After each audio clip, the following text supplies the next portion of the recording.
Díomh Pádraig how to Gaeltacht, love to Doireann. Agus love to Louise. And we're a man short in Taachtanseo. Táimid, but listen, Táimid's an chairde anyway. Well, 2 fine pints of Guinness now, Louise. Absolutely, sláinte.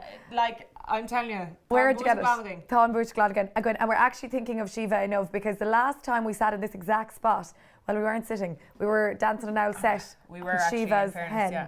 So, hen Shiva. So, yeah. táimid in tíchrúidir, nGaeltacht, chorcaghine and so deirtar ling gur beseo an tigtarne is sheer snorp. Yeah. So there you go, the most westerly pub in all of Europe, and we have a little special episode in Taachtanseo because it's all about how to Gaeltacht. We have a very special guest with us this week. Cara Morling. Yes, Agus Táimid ag súil mór leis, mar we should explain as well in fog Bhuel with thíos to Daingean. We're down here because Other Voices is on. Yes. And we'd be nothing if not good women for the vibes. So we came down for a vibey weekend, as Doireann would say. Do you know, I last night with found vibey myself, people. With vibey people. Yeah. Needless to say, if you brought in last night, and I met a couple, and the man was from Derry, and he said, "Oh, I'm from Derry," and I was like, "Oh, very good, yeah, that's a vibe, isn't it?" And then I was like, "Oh my God, it's such an incredibly free state thing I've ever said in my life." You need to tone back the vibes, the vibes. because you texted me and you said lots of vibey people around. You love the vibes. I was like, the vibe. What? No, we need to clear. It's like a what's that like a? It's your crutch. No, yeah, it's but you know that thing like a stiz or no. What do you mean? As in, it's like a thing that you go to and you're like, you just have no other crutch. Words to go. Yeah, I suppose. Yeah. Well, anyway, Dawn of Vibes is faded in a row. The vibes are vibing, and the vibes are vibing. The Barnini are out. The pints of Guinness are flowing. Actually, Colin. One of us had a drink at 7 o'clock this morning. It wasn't me. You're gonna have to guess who. Yeah. No, tell us about your trip. Yeah. So Dogus an airport well, actually Dogus an lab ag a séchlog héis ihe mórach fion staff party going. She promised me that she was just going in for one drink. 2 o'clock this morning, I was getting messages off her being like, "Oh God, I'm so I don't know how you're here." Because I attacked the staff party like anyone would. I said I'd do a drive-by, I'd shake a few hands, kiss a few babies, meet the important people. Fair play to you. And go home. Daddy no look. Anyway, give them the gift of your presence. Yeah. So as soon as I got in the door, like I'm an awful devil for it. Like, do you know what I mean? I'll spot someone and there'll be a chat here and a chat there, and then the smoking area had to be visited. Oh, sure, listen. God forbid I didn't make my way around that. I know. Holding court. Holding court. Smoking the butt ends of people's fags. Disaster. There's no fags smoked, I can tell you, or vapes vaped. Yeah. I'm off them. But the gang more dulga coppers then like a gado. Oh, no. And I was like, this needs to be my heart out because the playing a kind of imagine. So anyway, we on tactic fanach they got to Shay outside the Orson, and I was like, you must be joking. Louise. But yesterday's Louise was on Olive, so the Molly were regular all. I was packed. I just throw on the outfit, and I was in the horrors now getting out to Dublin Airport, as you can imagine, in true security, massive queues, like, and it was a lovely family, God love them, to hear them, security queue, off to Lapland, and they were so excited, and I hated me for this, but I was like, you off to West Kerry. I just need a rasher and a fucking Panadol. So anyway, and you got and if you got it, oh my God! If I got my truth up to the Terminal 1 bar, and I was like, okay, do you know what? There was a deli and a bar right beside each other. Perfect. It's the right spot to go if you're in the horrors in the airport. And I said to the woman who was giving me the sausages and rashers, I was like, what's the best drink now you'd recommend at this hour of the morning? Yeah. And in fairness, she was great crack. She was like, I can't. Do give me a good Dublin accent there. A cider or a West Coast cooler? I go for a cider or a West Coast cooler. So I was like, do you know what? I'll have West Coast cooler and I'll have 2 rashers.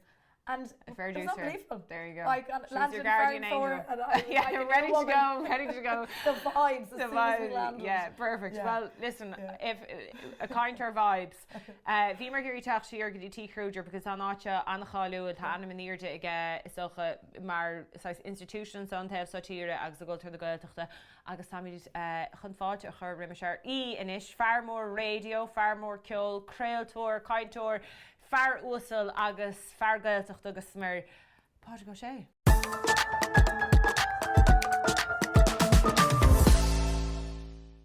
Sláinte chuúd Jean si nach éis an searing an bóchan creil do agus. Tá mí satí chrúidir I féchimteach. Ach tá ana-chomhrá a bhánaíonn sa meallar an seanachram chuig roimh. Well, bíalan a bhí an sa. Na dé an bíal na a seomra bíg mar bheith tí glóistíí an agus a bheith cortóirí fnachtain agus sé cruúide agus céad féinnigus ví a fada man an tí. Ach an mu sa bhar mu a bhíoh an gáil arás agus agus cínim Dolly, Shining Vickil. Agus bhíoh John Dillahú fenna a cho cheantrá in le slat le titána fádi í hé. Agus beidir go noch an ceoltímpla hé an dóch agus lá. Agus bhíoh sé siún i mecht an lá go léid. Agus ceolgus áráin agus bhíoh setan na. Bhíoh commórtí setan an sa. Agus le víidir ommuich. Agus bhí stíl áiricha chun bheith rinc an nósin. Bhí scóban ó láir. Agus tá seanna hefaí an na commórtí setan a bhíoh an sa. Agus desta there, sin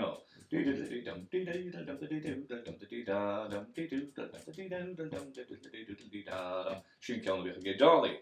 Agus bné an steán an steach amach. Ach bhí stil. Bhí cho réig dó steach amach, agus bhí tradiisiún á chu.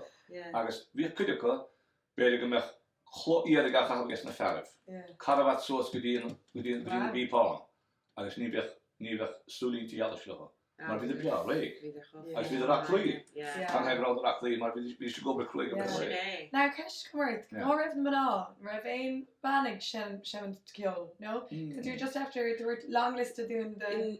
Sinna anáis rud a bhí an bhí fogach na hórda sí gáí is fear ní raibh an deisiach na maná riamh rilí dul amach le bhí sé anna bhíoch na maná pertúireacht béid bhí sé sin commánta ar fud na tíre commánta ar fud na tíre, but ní raibh an deis céanna go maná bhí slógan agus is cílam á ráid beidir an chiad glúneile a bh luas seán cheistún san. Aber is cílim a níon ána cheist. Sní chiad bheanna stop beidir díana bheith siimta bus go ceoltóir timppla. Dolly a luasa, aber a níon nóra, haine sé sin bus go ceoltóir. An chiad a glúneile bus na maná.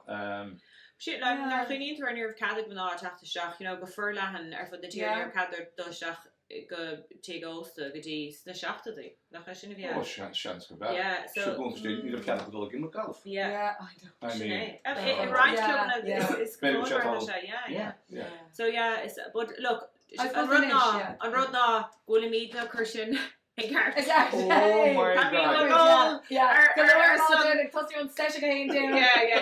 That's the kind of guilt got. No, time is a tough one, so I don't know what you're going to Yeah. Shingle Brad and our street cred. Yeah. But I think we should go das of like on so off peak, Agus just went to the height and so. Agus sort session on 30 shades could be in like impromptu sessions. Yeah, and not in the order here, but it's toch het van zelfs een les aardige. Being say session aardige now in these small impromptu sessions. No, I was imagine right. Is tegen mij hij shot ceoltóir in de stad te maken, dat gespeeld dan moeilijk een human en farm dienen. Als dat is waarschijnlijk, dat is ook veel waarde voor. Ja. En zondag doe je nooit geheel, dus nog hoor.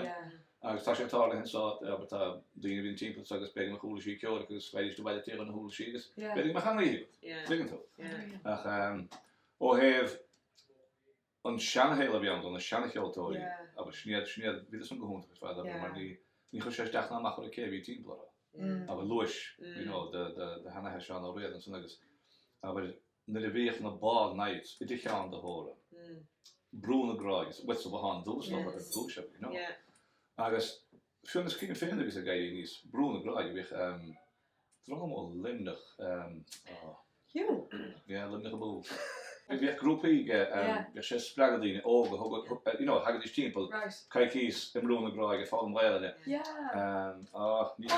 Tá hanna gom, actually, it's Rodaigan. That's exactly what it is. Agus Father Chris. Brew, brúna gráid. Bhí seanna bheit fáil ach, hagad is le chéile. I just scream sneer na céile go sníos dó. Agus bhíh drámó na háte sé timppla. Like a súl go mór an gaicís a bhí down an brú muidir tísa. Bhí súl go mór na sin tím. Mar bre chéad sé bhí de chéile. Well, bhí so go chaim bhí an tag an so de bhí má hanahars na hanabhar an ar hanadar so sa chadidir seáil and so our five was it bliana or I don't know. Anyway, is sinné agus chuir they're setting up shop in Rune and Grog. But so anyway, being winter mavor and winter read the time to claim Vian or fact shaftene or says family holiday more than Tini the hunkly or fat the carachtar claim being gang more. And the VC Simiana Agus the Vimer and Multeen ihe Agus the V it's like a going away party that it's the Kalini radio in the Gaeltacht so anyway the Viana ihe and ihe de Chiadine Agus the Rune on Keynes is agallamh so if you more off for fuck's sake so for more carry out more Agus the Harnies either fad her naturally brew in the grog so the V like leaping a macher in the hand of anyway but the V Hannig Dixie Agus the lads in her fad the Hannig so anyway the landowners are actually scared for fuck because we lads oga Mikey and we Rachel Agus Mavor and that he's kind of God maybe this is dodgy well the landowner stuff anyway Agus the Vimer a goal looks a canagri quick lugger madden and I don't know comes to argue last little while Brishan and Duchas Brishan and Duchas but in madden arguing if he's kind of a rock god, if he's more for his rap near she really can't go machine in of Taladzo and the Hulla who's there and all the rest. Well, Vider. But the hand and I take her a fihid in it like her Hugus Lum fihid in it on pub and Hannig Rachel Agus it's in my fat she's from around and Vider now they're in Vishan on the Hawk the career. You know what you mean? Vishan on the Hawk the career. Agus go hang each guy Vider because we should a notion on the Goni leis nacha Agus vi se hara an green den egente and fair play and vi well there you go should aim a chud Dinta gur chuir the Gaeltacht brilliant didn't you lock on fucking Ní Orleans the ruddy mar sin de heile no what's think about that strong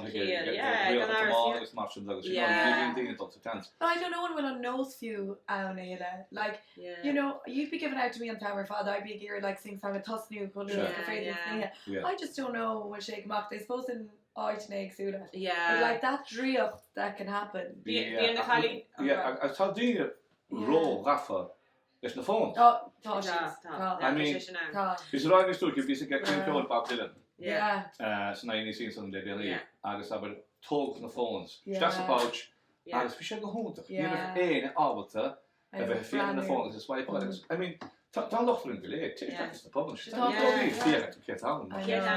but it be on Kalini tour to machtumse a go name other shell because be Anna size precious there Doshi Colin see go gone for the Havron Kvec team but Colin the Havron gone for like purist stuff no which there had to pub and Mackley Agus had I just think Got massive Aaron dress shoe and like Neelam Shadol now big Kamali's or and I gear you pushing in over no nothing in space so that should brand which I shouldn't talk to go well like it's brand a kill it's brand Connor Jesus give me a chance and but I can't do massive words the road massive but also topic on dish like we were a mocking olive right in King Popper-East was it right and to say Gurian she wishing her on pub Galair and the country it was calling and stop gachile dinner and I don't think it was like a culture shock and I was like knock unta rhodation was kind of sin that's just a moon stick into like on sieve captain no would gan tent an tawra an chana now so de chluúde vi carach them so blessed sé caiite chama sémas á mé loin agus vi mis de woche de chéile agus spe me an pub le lá ach bet in de chéile fi mis kaint gus chéile just be the snow sé féin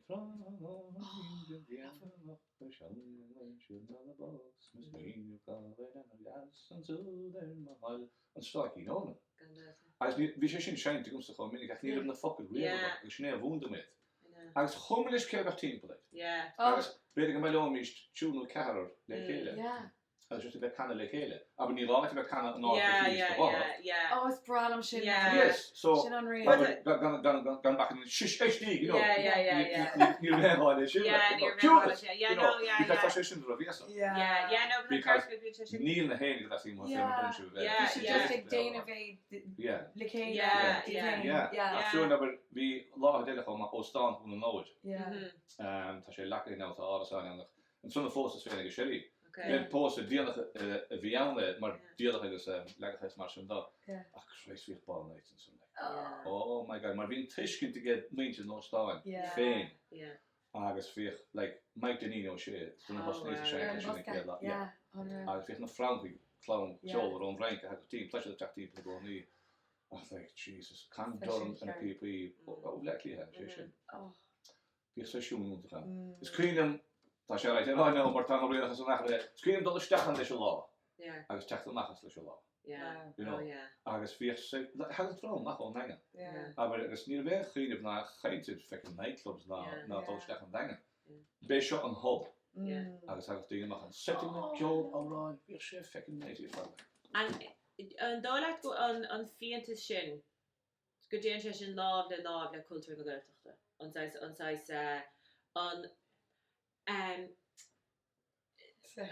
No, but just inside like táimid na colonies a chahar agus tá sais an tactficéile sin. No, but tá rihim leis an lá, tá rihim leis na híon amach nar hat a chahar. Tá sé tá go leor daoine an tá rialacha a, you know, so cadú dul legus an Flushing really get them me like sorry. I'm sorry, yeah. No, she when you're looking going Agus tá Darren is even if they're in jobs of and you actually no, but it's not in vegan but it's not that freshen.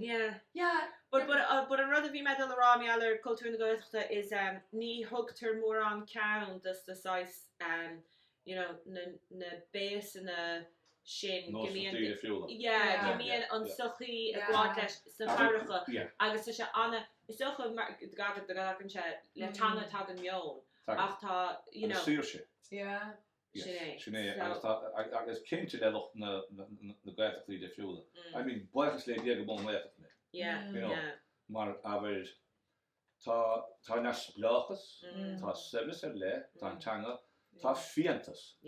Agus buinn sé sin fuil limit na tuathe fáma. Sechas muinte na cara. Scríann sé le féin. You know, I mean agus ríist buinn sé stop le na bhín tú gaidí mas tail. I mean it's coming to fake. Kind of cappy dine. Maar be tans van haar, oh Jesus, you know, like you know, get jets and good size for you. But feeling let's go stuff. Screen is eens argument om mijn leek op probleem heen. Agus rot aan hem moet doen, en de hagedis team en zo. Bij kort gedien, gedaan geen, geharoon, en zo gaan hier op dingen hebben. Tik salvika. On fiántas win leis na knik, leis je warge, leis na feiltige, leven mo fan door. Agus leis na daoine an nádúir. Agus tá síirse le a bhain. Thought you wired differently. Go héiles go lá. Go héiles go lá. Agus is tó an gáíonn sé sin chum leis leis gheall mar agus tá stíl de fiúda. Agus like I know, tá míid an sa géirí a counter mór na bolcas agus na sleáin. A tá fan slí a bhlóchra. Tá si tá plóg agus sleáin. Tá si bhhaid ní stadéire. Tá fiántas an so. As Louise and rinken is too. And Shanna Brown is just school when all and is to rinken. After them are a rare grody. Had ik fiántas stach so rinken. Screen at the end of any small. I was like had ik Louise ní small stach so rinken out better than Dine, which I've been latching it again. No go Louise. I have tan lín sé screen of thing. Alien, you know, expression, Sinead, agus rud hard of tirúil. Nín tú's clean of her tagan teag ná dúrthe, nín tú. Agus le screen to that thing, it's detoxing. You know. Tá tú kind of twitch. Nar hat tú dulling leis an cultúr dúchasach nó an cultúr Gaelach is sais is rud réamh lóideach nó sais you know tá tú really, you know, you're giving the two fingers to the fucking institution. More on shit to do a casa de real mar. Tant tú beg bealna for. You know, agus tá anna hamstring which is again. Homer mach í lá horí we sound on gheall riamh me Gaeltacht to McCann. Oh Jesus, like. Aber táimid an Gaeltacht specialta. Yeah. We're going to have to release the hill line. Yeah. I mean, oh my God, lost some fucking detox. Yeah. That's going to have to release the hill after she. Yeah. Didn't do that road and sale more. Yeah. And the chiblody. Yeah. Tanto, you know, wouldn't too much Agus tanto was sale that effect up bplé. Yeah. Agus like no come with the ilan hurry. Oh Jesus, we just special. Yeah. Maar just reached ta nesplach ta serious. You know, it's come. Niet gaat maar komen dat effect meer. Dat niet sale but like. Aber reached better fish mean fail tea down. Aber just screaming the in the whole thing. Agus tá sin an hácht. Tá handsting go féidir nation again. Actually, ceapan ghfuil daoine sa tóir and sort, you know, rud sin, faoi láthair. You know, siráte go agus bud gramaithe in their phones agus just an féile me có fadin san sliana. Agus tá gom rud a bháin chomh ma. Now me a lot to know Louise. Yeah, Doireann the hard and like you know, which kind me on the whole on these two. Nu vi en dina go wrong if I've been just kinta me on the fucking. Oh yes. Oh. No. Yeah, I think we're just in cho muscle. Maar niet een town but niet te goed bachen tussen tarantje Aldemar's cart but yet come as you see expectant in a fucking karaoke. No. Or in a fucking. That animation over in Agus. I shot sauce the rock with treat you to come. Yeah. Good fair play. I know Agus Siobhan is fine. Yeah, Agus ní hagan sem more on the iireachta but I'm But yeah, Brad Gervation and Ruther's drove a seeger fade at the end of Eshini and a virgin it. Yeah. Fuck off. I can use River to fein very nice now. Oh well, do you know ain't your mash together? Yeah. I thought Aglar now but your nose is growing. No. Nervís Munskul, right? And nervís dóiag the Heineder on film Shin Michael Collins doing right. Either ancient a moon is starting here and so anyway, Sinead O'Connor, you know, Colin Taron, my young love came to Agus if he's on the whole collection, style the beast and Taron, right? Agus ihe kimpliana, Fimer he's a good day. Agus vi gechang a Canaron, the leather or Magoran, and he's Ravi and Dead Beach, like both our months good. And for some fucking reason, Hannes and Taron and near like Neil Mahertrish and my vago either like that sacrilegious Tasha Ho sure taking to hain winter cool eggs and have on Tasha consider ready go. There's just and if he's coffee and dead dish, they've never let me forget it. Can't the wall on beer going. I love being keeping that them. Yeah. That's all on beer the now go. Oh yeah. No, I'm working in the Conamaron and the son. Ear his shit Urum. Around Hannah of Blacklia, but Kashi ear she dorm and they would say Canara now of Blacklia. Agus is a bit now. But you're talking. Son really go Dean. But it's based on our town and it's a dance. Yeah. And it's being cadre of agallamh féachana agus agallamh an indicated and I know there's like you know they're into a bubble marching. Tá chumach lads an store arán a ha gut. Agus, you know, tá a common count of them. You know what I mean? It's tá an luite let. Sinead, it's such a sooner DJ that year and tá Ana intimate, you know. Garda bubble club yoke. Well, cadé an is barla faoi láthair Pádraig. Is toch niet in rag will count le. Aber it's bra go chen áran dá ríd. I mean, ní rag we should the kiss but well, faoi láthair think vibe all lane rod. Cadá tú géiste leis faoi láthair. A ríis niet an rag go ne chean le her siú. Really? Okay. No, just I mean to géiste le ceol. Get forward Got a radio nation must be sort of you know, just being Shay a golf being no adventure tashles of washed on. Said no like said this may sound fucking boring like but it's not a the radio. Be just go saying a crowd fucking the place father like no. Radio 1. The Radio 1, they're in the glass Ní is don't go to 2FM. No. Agus rud bháin nach nastum like you know the five gauge play radio fún no have fast on nochta. I mean le tú féin ceantáisiún an nuair denna géist ísle bhí ceol híos fé the bed. má fest an nó ránní mu is ach fiúnig mé haar leir gcónaí cha me cheangal i gceanna leis an dír ge bailile ó heb radio. No, dúirt nugus na hedafaí didn't darúidir ar a saoil fáile. Radio, like my Spotify list go no. Really? No. No CDs, no vinyl, no inwards fada. Yeah, tá CDs go stá vinyl go mar right, agus smaile mit éis los an bháin go chéile. Smaile rá dhéana am stocha beidir no cheanna is melódian le déanaí, so tá ana-híime go beidir éiste le ceoltóirí melódian chuin tata dír fi mar leis anna go fiúil. Ach is maim suanas. Ja, dat wil brengt sin dat we fijn zijn te starten. Het is gewoon cues en zo. Maar dat mensen should get by now. Nie bouwt in we gaan weten zo lekker. Just cues. Wow. Boring. That's why I'm just from time out. John ben niet veel dat in tot de show. Yeah. And I suppose brand share the humor come out, you know, namanti being shilitastain. Namanti being. Yeah. Agus aber. Ach, son maar wie mo. Agus so shielta is dul stack in die tectonic mar ceol down. And then better both together by me te oat will ceol, so slightly extra. So Castella then better came tuna canon to fi láthar agus tú in one station. No mean to river canna. Well, it's not just na vi me shaint an ceol, you know, tell na Nelly hits, Nelly actually count all the not all the hair for tea, but all hockey can never heal with it. Oh yes. Yeah, it's blowing my counts and just call me said Okay.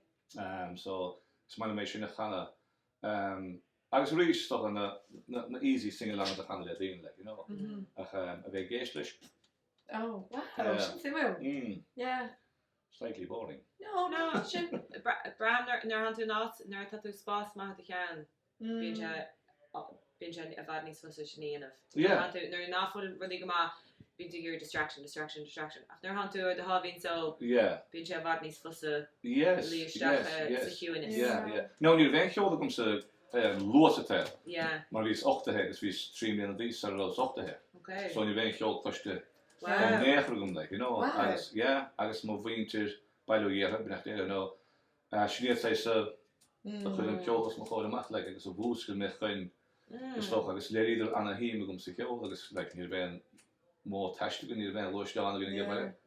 Ach gine bhháir thug sé go dtí an sesiún delúidir sin agus los dá agus you know John Dunn na ceoltóir sin léir Mike Daingean agus is as the sun na hánig an sin sa ceol, but níor bhein ceol taiste gona ge baile.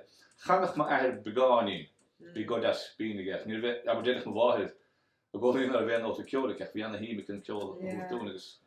A raibh deirtar uintí le leanaí a bhí an 8 you know an ceisiní ar féiniúlacht. Yes. Agus a raibh so cechol you know tá féiniúlacht an láidir go mar feargailteachta agus mar ceoltóir. So cechol you know láidir go sé sin cechol táchtachar ar sé sin ditse a fásta níos. You know gur sé sin a gut gur bhreis Grime an rutin gur fréadh sé tú an áis. Beidir slite nachmíon ag daoine eile a 8 agus nafuil an cultúir sin a có. Yeah. Well, it's not reached like British and Dochus, she will have effect. Agus, Tan Dochus sound. Acne, what is it? You must be like ana-aoi. Yeah. Like these, so daddies are what is a mach. Hogshe, aber can gachene, aber shen brothers Panusi, kedar diefta, kehet a fein, kehet a winter. Agus, 14 go niet verstoeld, like no, press on the kills, much and that. Agus, She'll winter a hog me. As in grosse Gaeltacht leha. She had a woundling me. Chroig gan out ma history me. Ach on moon loose sun on grounding sun of forest. Elke haroon.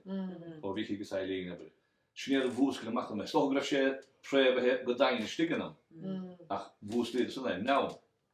The lane she gluing. Agus ní bhfuil samach go dtí le déanaí, go seinach má air chéana he mahar agus he má bhar an bus go ceil.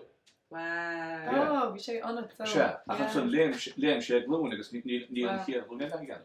Agus, so thug sé sin faoi sé bhegandum chomá, mar, ní an na freagar gunda chuocht daoine ceisiúm, mar bhís de had a sé had a seacht, so bhfuil is má heasta sprithe, bertart.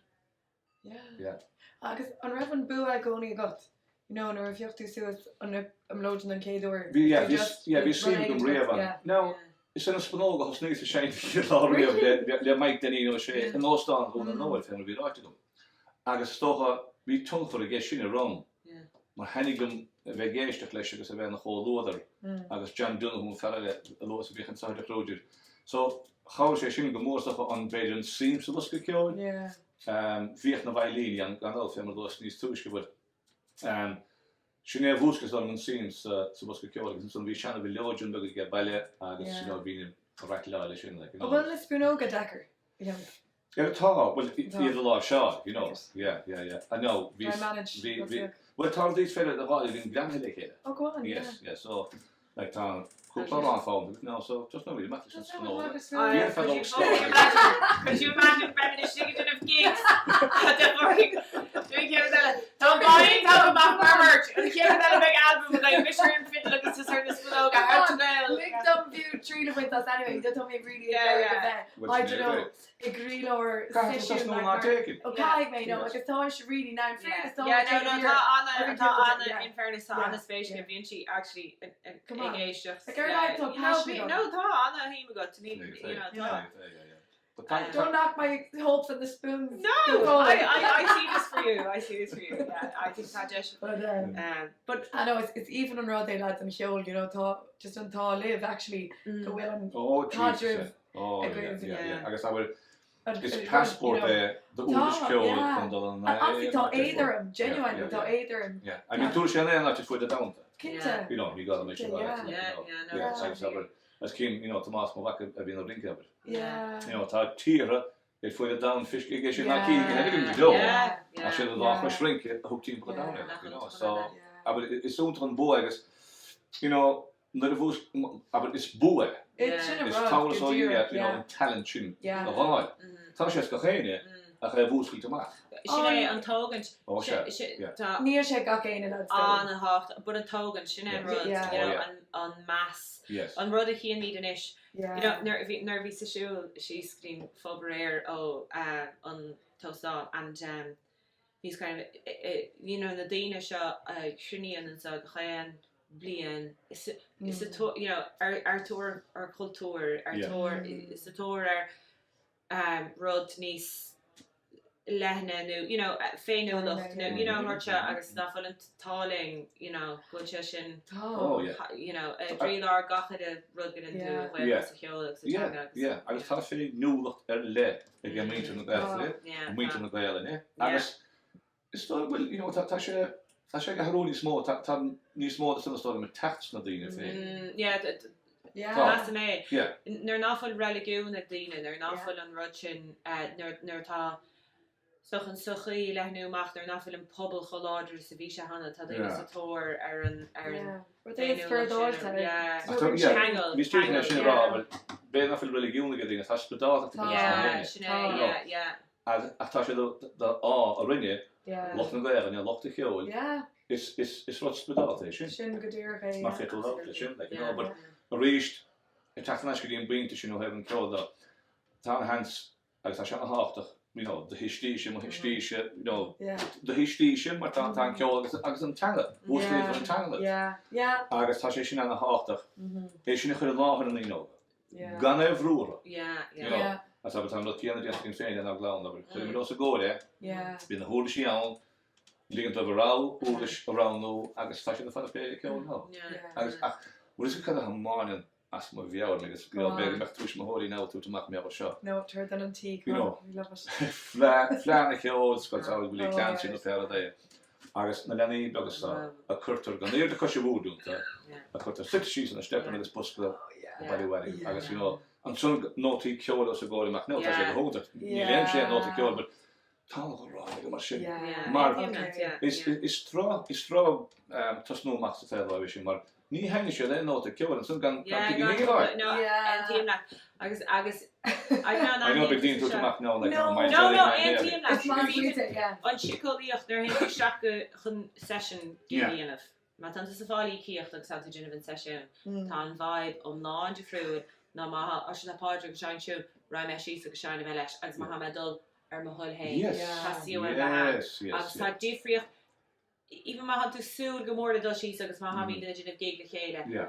Tá gon go me seint don target be mi cruch neige delad an bíon se sinna gcóí an whereas na me mi dul sí sin hain tá se omlá tá se bhar níos tainna bhí. Léon agad you know agus sto go drogúné sin de lena yoga gan da be testá max but like dé do sta dí se leis go sá win test na fecin USA tin agus in si mór á go as ri go anyway so nach chu notion sin can go tá boscáil go húntaach tá sé sin há chun sé sin chomór le no but ag na féil no se mam nó dadan son fihan the Momagers agus na dadagers Jesus I'm sorry now like it's cum sé díal cébal go mat cúpla cecht má fer me go ce mé nótaí ein lyricí ce dú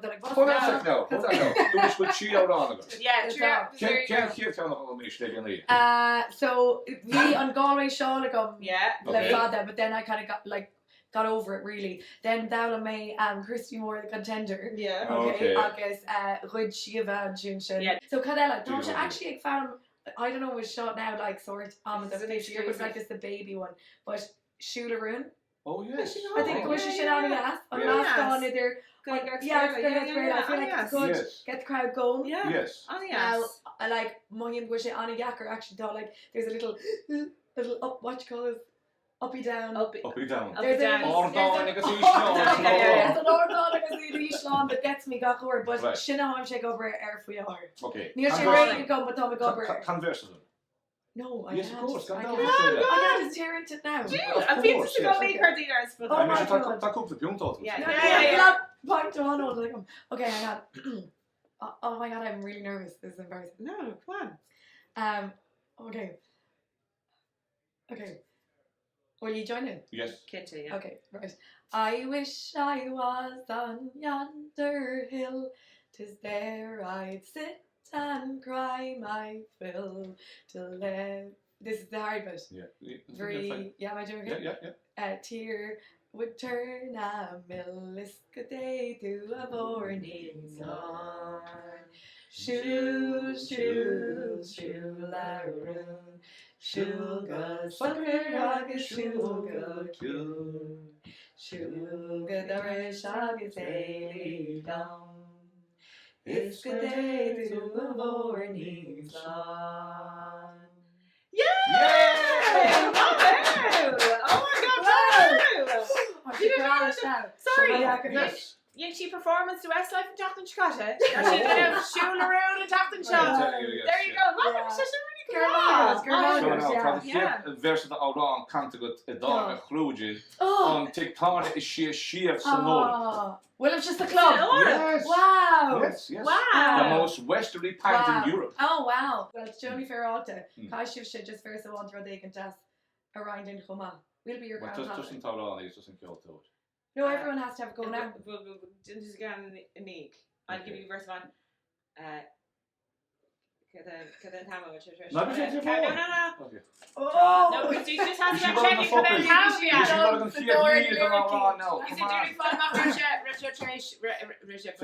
That's a no on phone. Tran honin, hier Gaeltacht heaven road, de Jarkussen, oi van verhevocht das. Go blasta is carde lauer de bja. Oh, tell them I'll go Agus deal the sauce. Agus be mich to go, be mich to go, to poker the man. Be mich to go, the serving get killed the stuff. Even on the low at poker cantar. No minute, it's a gold coupon. Coffee is a big trace separate to go ma dan nolach sé taistach fotín chuile níor vat a dáléimte sé tóireacht na man agus bíimiiste gól sa gól sa gól bíimiiste gól sa bógart na man bíimiiste gól is le rinke le ceol is nach chuimhin an gó a bheith bógart gan tar. Hey! On our pod. Bhí mar sé ggóil. Agus tá sé slopin siasí baile. Bhí sé scríofa de bhir. Yeah, it's bí leganúnta sin ceann mór. Tá pís mór leis an olíhan. Sinné, tá bhí don olíhan Philip benacht éidir ó chuúla de scríb se an tarrán sin in éon chléim hana ar míidir fear ar chorchúla dul réici. So it's national anthem a going héin tá. Tá sé go húnt. Tá. Sin ceann le scríb an don olíhan is nation priceless harm. Ana-aoi. I suppose games go around it an gaunnig in goal so good yeah have to say a couple of dinner Agus I'm telling you around all but you know show grand now and this will tell you Dúra chlumsa stuff a can tar because we share roll shoot or ban Hannah but you see tá like I ní féin like tá na have on the base na team na have ran tá sé cho táach ag bí sin an gani ag de chan ag na reachtas blian agus níor airlumm agus bhí ráhfuil ní anú na airglaat because ní chóir really bheith chu rá mar sin se rollchar siú go banach. Now ceapascar sé sin ommarcoch but sin anáis Have you ever heard Nicki Minaj's what? There you go. I wrapped the sound has never. No. Tom McGregor creation le do.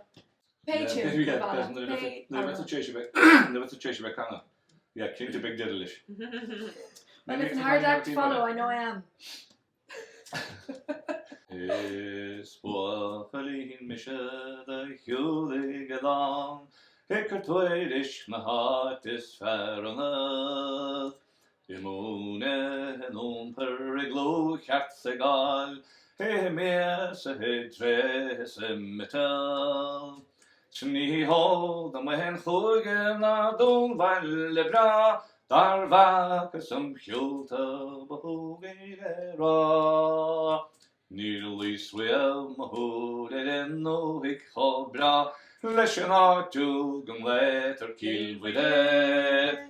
Is thór away bhuachalín bra. Is thór away sin chum the láid.